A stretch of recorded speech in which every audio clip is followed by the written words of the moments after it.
Yo, what's up YouTube, man? It's your boy TsharpProductions, and today is gonna be an amazing day. And let me tell you why. So for starters, man, this is the first video I got going into 2021, and quite frankly, it's only been what, 7 days, barely, if that.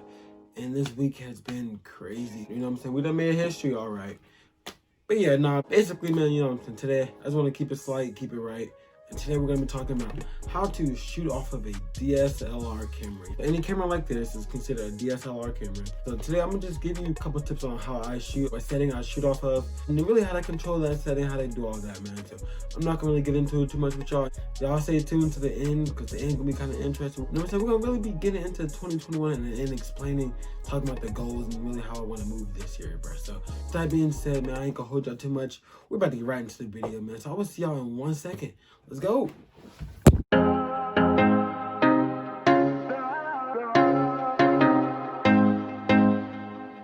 You are listening to Versatile Entertainment Music Group. Whew, yo, welcome back, man. Happy Friday, man. Today is a great day. And yeah, so basically we're gonna get into the video, man. So I'm gonna teach y'all how to shoot off of a DSLR camera. It's really gonna be the basics. So yeah, let's get into this, man. So for starters, me personally, I like to shoot off of manual mode. If you don't know where manual mode is, you look at this little navigator and you go all the way to the left or the right, depending on your camera. And you go to the M, that is going to take you to manual mode. And that's what I like to shoot off of.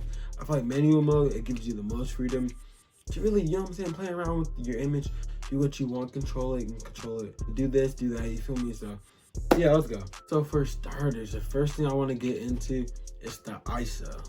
If you don't know the ISO, it's like the little button. It's about right here on your camera. The ISO really kind of captures the light, the sunlight that's getting into your image. The higher the ISO, the brighter your camera is going to be. Depending on your setting, wherever you're taking your picture, that it can be bright, it's going to be super bright. Also, if you go the opposite way, you go lower. The lowest my ISO goes on this camera is 400. The lower you go, the darker the image is going to be. But those both can benefit you in different ways, but they both can kind of be, or I guess it can not benefit you if you don't know how to use it right. So yeah, if your ISO is like too high and it's kind of bright outside, your image is gonna come out white. It's not gonna really be a clear picture. Also, it might be like kind of grainy, which is, you never really want your picture to come out grainy because you can always fix that, you feel me? And that's how you fix it. You don't want to put it up too high. And again, you don't want to have your ISO too low, because if you have your ISO too low, again, it might come out grainy. Your picture might come out darker than you imagined. And it's really better to look at the picture after you take it rather than, going home, looking at it later and like, oh my God, all my pictures are dark or all my pictures came out light. And there's nothing you can do to fix it at that time. So definitely want to be careful with that. You're gonna watch that.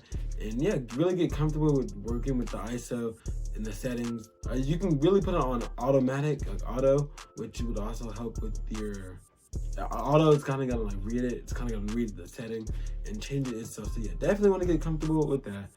And that's that. So on to number 2. The second thing that I want to talk to you guys about is the aperture. Yes, the aperture, aka the f-stop, whatever you want to call it. Look at your camera. The aperture kind of controls what you're trying to make stand out in the subject, you feel me, or in the image. So my aperture goes from 4.5 to 29. So for example, if you have like a 4.5 f-stop on, or your aperture is at 4.5, the subject that you're shooting is going to stand out perfectly fine. Like the background is going to be blurred. It's going to be, you feel me, the whole background is going to be kind of blurry, and it's going to allow your subject to stand out more. So that's really good when it comes to shooting portrait shots or shooting like commercial products and whatnot. Definitely recommend you keeping your aperture low. But when it comes to shooting like multiple people, like family events, weddings, and everybody, you need multiple people captured in the subject, or you need multiple people captured in the image. Definitely recommend you turning your f-stop all the way up. Turn it all the way up. No, I'm playing. You don't have to make it all the way up, but you can definitely widen your f-stop a little bit, maybe to like f13 or f8. You can really work with it just depending on how big your crowd is, or depending on how big you're trying to capture. With you doing that, it's going to allow more subjects to really be emphasized in your image, if that makes sense. You feel me? It's going to kind of open it up. The background's not going to be as blurry, and everybody and everything is going to stand out.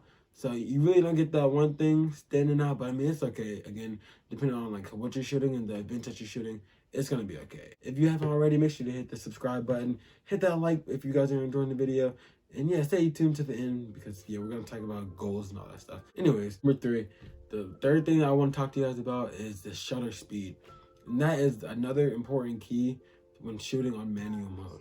So the shutter speed can really vary between like 5 seconds or 10 seconds versus like f1/400 or 1/1000. Like it really just depends on the base of your camera, and also again depending on the lens that you have on at the moment. The highest mine goes is 30, and then like the lowest it would go is 1/4000. And basically what that's gonna do, that controls the movement within the picture. The higher the shutter speed, you feel me, the more movement you're gonna get. For example, if you're taking pictures of traffic, you want to get like the blurry lights moving in the picture, that's when you want to have your shutter speed turned up. Kind of captures the blurry images, the car's movement, and the movement in the picture.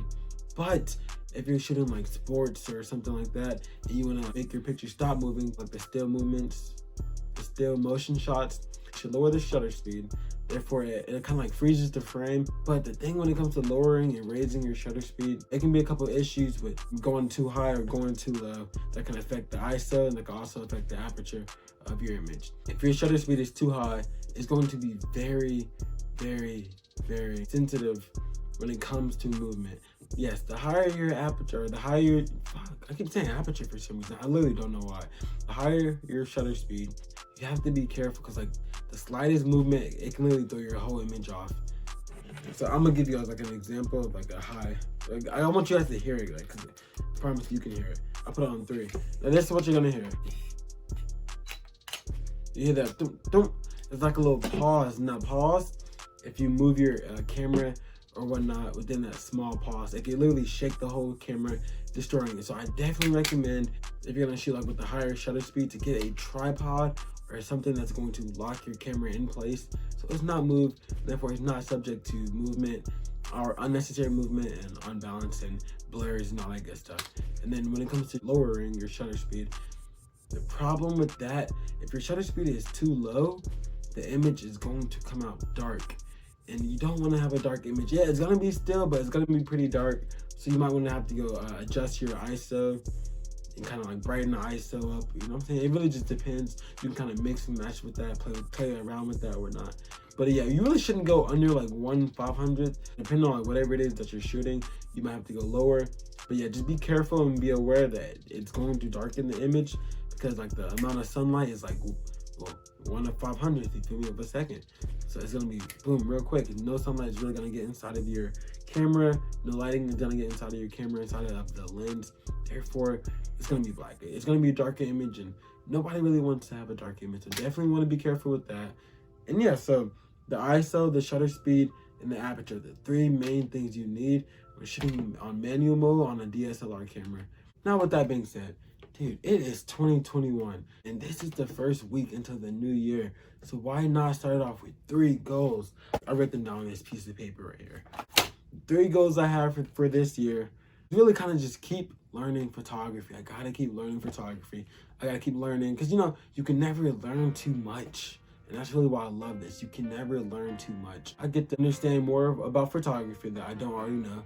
I can understand, you know, like videography, all the other stuff that kind of correlates with photography. So I really want to get into all that this year and kind of mix and mingle, see like what I can do. Really just get like a good feel of this whole camera world. Because it's a whole new world and I barely hit the surface. There's so much out there that I can learn and you can never stop learning. So yeah, I definitely want to mix and mingle. I definitely want to move around, get comfortable with working with multiple cameras and multiple fields within photography and the camera life. So yeah, that's number 1.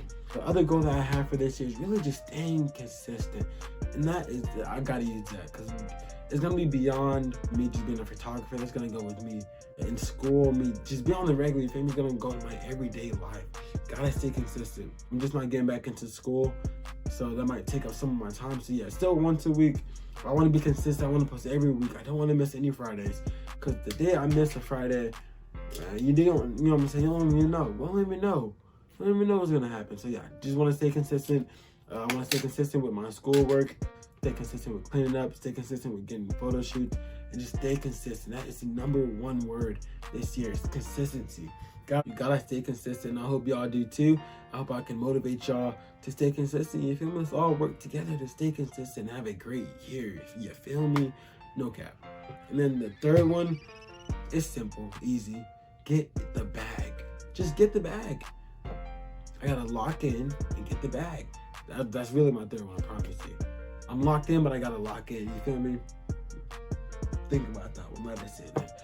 But yeah, that's basically, you feel me? Go get the bag, chase the bag, keep chasing it, and don't stop trying to chase the bag. So even if I get the bag, go chase another bag and another one. It never gets too much. You can never chase too many bags. You feel me? That's it. Bag talk. You feel me? Get in my Duffy. I want to be successful. I want to be up there. And yeah, that's basically it, man. So I hope you guys enjoyed the video today. If you did, please leave the thumbs up down below, man. Y'all go check out my channel, check out my other videos.